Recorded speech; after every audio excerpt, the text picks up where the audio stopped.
Hello guys, welcome back to DBC. Samsung ஓட entry based smartphone A0 series வந்து போயிட்டு இருக்கு. அதுல A04 வந்து லாஸ்ட் ப்ரீவியஸ் ஜெனரேஷன்ல வந்திருந்தது.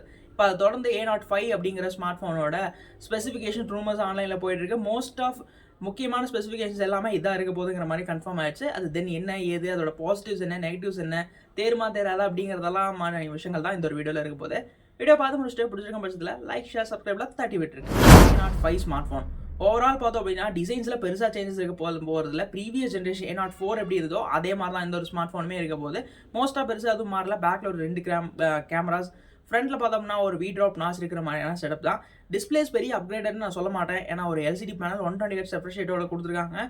தென் இது ஒரு ஃபுல் ஹெச்டியாக கொடுத்துருந்தா நல்லாயிருக்கும். பட் அதையும் பண்ணாமல் இது ஒரு HD+ டிஸ்பிளேவாக மட்டும்தான் இந்த டைம் இந்த டைம் ஜென்ரேஷன்லேயும் எடுத்துகிட்டு வராங்க. தென் அது கொஞ்சம் அந்தளவுக்கு பாசிட்டிவாக எனக்கு படலை. இது ஒரு நார்மலான டிஸ்பிளே. சரி, ஓகே, என்ட்ரி லெவல் அப்படிங்கும் போதில் சில காம்ப்ரமைசஸ் எல்லாம் இதுவும் ஒன்றா வந்து இருந்தது. கேமராஸ்னு வரும்போது எல்லா பிராண்டும் பண்ணுறது தான் சாம்சங்குமே பண்ணியிருந்தாங்க. ஒரு பிரைமரியாக 50 மெகாபிக்சலுக்கான சென்சார், செகண்டரியாக ஒரு 2 மெகாபிக்சலுக்கான டெப்த்து. செல்ஃபீஸ்னு வரும்போது ஒரு 8 மெகாபிக்சல் முடிச்சிட்டாங்க.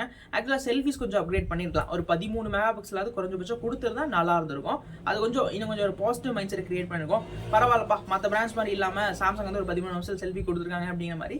தென் அதையுமே இங்கே பண்ணாமல் ரொம்ப ஒரு நார்மலான செட்டப்ஸ் தான் பிளேஸ் பண்ணியிருக்காங்க. பட் ஓகே, டீசெண்டாக இருந்ததுன்னு சொல்லலாம். ரொம்ப மோசமும் கிடையாது. பர்ஃபார்மன்ஸ் பார்ட் மோஸ்ட்டாக இதுக்கு நான் சந்தோஷப்படுறதா இல்லை வருத்தப்படுறதா அப்படிங்கிறது தெரியல. இதை கரெக்டாக சொல்லவும் முடியலன்னு சொல்லலாம். பொதுவாக இதை நான் சந்தோஷப்படுறதுக்கு காரணம் இதில் எக்ஸினோஸோட ப்ராசர் இல்லை. பொதுவாக எக்ஸினோஸோட ப்ராசர் இவங்க காஸ்ட் எஃபிஷியன்ஸாக கொடுப்பாங்க. கடைசியாக ப்ரீவியஸ் ஜென்ரேஷனில் எக்ஸினோஸோட 850 என்னமோ கொடுத்தாங்கன்னு நினைக்கிறேன். எக்ஸினோஸோட இருக்கக்கூடிய பெரிய பிரச்சனைனா பேட்டரி நல்லாயிருக்கும், கேமராஸ் நல்லா ஆப்டிமைஸ் பண்ணியிருப்பாங்க, தென் நல்ல ஒரு அவங்களோட ஓஎஸ்ங்கிறனால செக்யூரிட்டி இந்த மாதிரியான விஷயங்கள் நல்லாயிருக்கும், சாஃப்ட்வேர் அப்டேட்ஸும் மெயின்டைன் பண்ணுவாங்க. பட் இன்னொரு விஷயம் என்னன்னா, எக்ஸினோஸில் த்ராட்லிங் இஷ்யூ இருக்கும், ஃபோன் வந்து ஹேங்கிங் இஷ்யூ, இந்த மாதிரியான விஷயங்கள் தான் அந்த ஃபோனில் மோஸ்ட் நெகட்டிவ் தாட் எனக்கு இருக்கும். பட் இந்த ஸ்மார்ட் ஃபோனில் அதை பண்ணாமல் மீடியாடெக் சைடு போயிருக்காங்க. மீடியாடெக்கோட ஹீலியோ G85 வந்து சூஸ் பண்ணியிருக்காங்க. தென் இதுவுமே ரூமராக தான் இருந்திருக்கு. ஹீலியோட G85 பொறுத்த வரைக்கும் மோஸ்ட் ஒரு பாசிட்டிவ் சிப் தான். இது ஒரு மிட் ரேஞ்ச் செக்மெண்ட் வரைக்குமே ஆல்ரெடி பர்ஃபார்ம் பண்ணியிருக்கு. பட் இதுலேயுமே இருக்கக்கூடிய நெகட்டிவ் என்னன்னா, இது ஒரு 4G ஸ்மார்ட் ஃபோன். ஆக்சுவலாக அது 4G தான் கேப்பபிள் பண்ணக்கூடிய ஒரு சிப். 4G தான் எடுத்துகிட்டு வராங்க. பர்ஃபார்மன்ஸ் ஓரியன்டாக நல்லாயிருக்கும், மோசம் சொல்லலை. டீசெண்டான கேமரா லெவல் எக்ஸ்பீரியன்ஸ் எல்லாமே நல்லாயிருக்கும். பட் என்னன்னா, இது ஒரு 4G 2023 எண்டு வந்துட்டோம். இப்போ ஒரு 4G ஸ்மார்ட் ஃபோன்ஸுங்கிறது அந்தளவுக்கு ஒரு பாசிட்டிவ் மைண்ட் செட்னு நான் சொல்ல மாட்டேன். பட் ப்ராசர் இவ்வளோ நாள் இருக்கக்கூடிய எக்ஸினோஸ் ப்ராசரை கம்பேர் பண்ணும்போது எனக்கு வந்து இது சாட்டிஸ்ஃபைடு ப்ராசராக வந்து தோணுச்சு.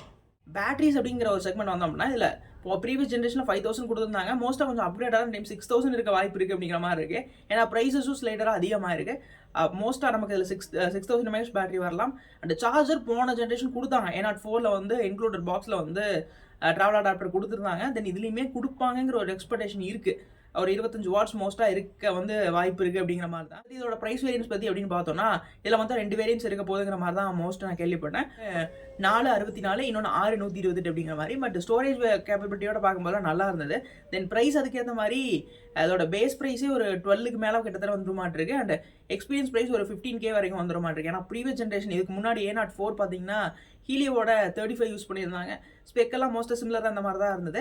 தென் அதுக்கே வந்து அவங்க 12,000 ப்ரைஸ் பண்ணியிருந்தாங்க. 12-13,000 பக்கம் ப்ரைஸ் பண்ணியிருந்தாங்க. தென் இப்போவுமே அது லைவில் இருக்குது. இன்னும் ஸ்டாக்ஸ் வந்து நான் செக் பண்ணிட்டு வந்தேன், காலையில் தான் இருக்குது. அப்படி பார்க்கும்போது இந்த ஃபோனுமே அந்த ஒரு செக்மெண்ட் ப்ரைஸ்க்குள்ளே வரதுக்கு சான்சஸ் ஜாஸ்தி. மோஸ்ட் ஆஃப் ஆஃப்லைன் மார்க்கெட்லலாம் வந்து நல்லாவே டைட்டு பிடிக்கும், நிறைய பேர் மண்டையை கழுவி தள்ளுவாங்க. பட் என்ன அப்படின்னா, ரியாலிட்டியாக நம்ம ஒரு விஷயத்தை ஒத்துக்கணும். சாம்சங் நிறைய விஷயங்களை நல்லா பண்ணாலும் ஆப்டிமைசேஷன் அவங்களோட ப்ராசஸ் சரி இருக்கிறது இல்லை.